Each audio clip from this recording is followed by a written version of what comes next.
Welcome to the System Design Framework channel, where we simplify complex system designs and turn them into easy-to-follow step-by-step guides. In the previous video, we dove into system scaling calculations. We explored how to estimate traffic, calculate resource needs, and plan for peak loads. From understanding how many requests your servers can handle to designing strategies for horizontal and vertical scaling, we covered it all, ensuring your system is always prepared for what's next. If you missed that video, don't worry.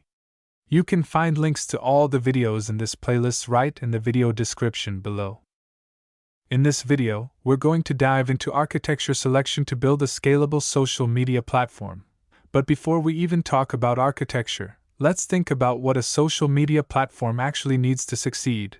Imagine millions of people using the app at the same time, posting, liking, commenting, and sharing. The system must stay up and running, even during viral moments or big feature launches. And nobody likes delays. Whether you're liking a post or sending a message, everything should feel instant. Also, when someone likes your photo or sends a message, you expect to know right away. The platform needs to handle these updates in real time. But what happens when traffic suddenly spikes, like during live events? The system should scale up automatically to handle the load. Fast loading for images, videos, and posts, no matter where you are in the world. That's where content delivery networks come in handy, and no one likes downtime. The platform should work smoothly, even if a server fails. Finally, whether it's a mobile app, website, or tablet, users should have a seamless experience across devices. Now that we know the requirements, let's talk architecture options. Here are some key styles. Monolithic architecture. This is like a one-stop shop where everything is bundled together. Great for small platforms, but harder to scale as you grow. Microservices architecture. Each feature, like messaging or notifications, is its own independent service.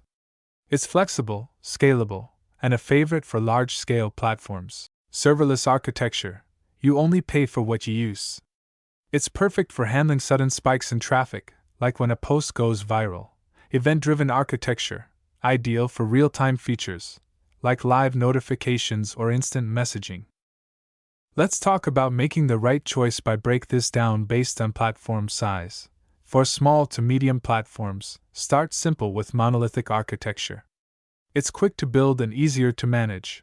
As traffic grows, you can transition certain features, like media uploads or notifications, to microservices. For large-scale platforms, go with microservices architecture from the start. It's scalable and flexible. Add serverless architecture for tasks like media processing or analytics. Now, let's look at some common features of a social media platform and how we handle them. User registration. Use horizontal scaling and caching to make the sign-up process smooth and fast. Posting content. Store media in distributed storage systems.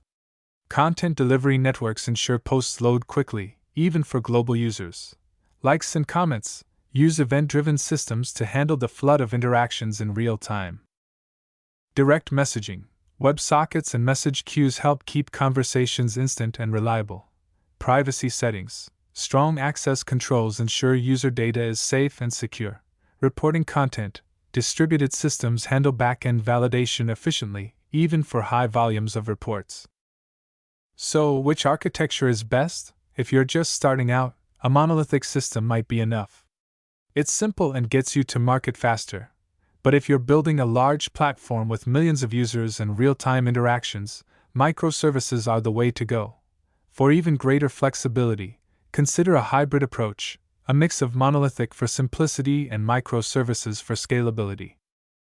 And that wraps up this step in the system design of a social media platform. We've covered the architecture selection for building a scalable social media platform. Remember, if you want a deeper dive into this step, or want to explore all the other steps in detail, just head over to www.systemdesignframework.com. It's all there. And it's completely free. In the next video, we'll take things further and explore the next step in designing a social media platform. Trust me, you don't want to miss it. Hit that subscribe button and turn on notifications, so you're the first to know when it's live. See you there.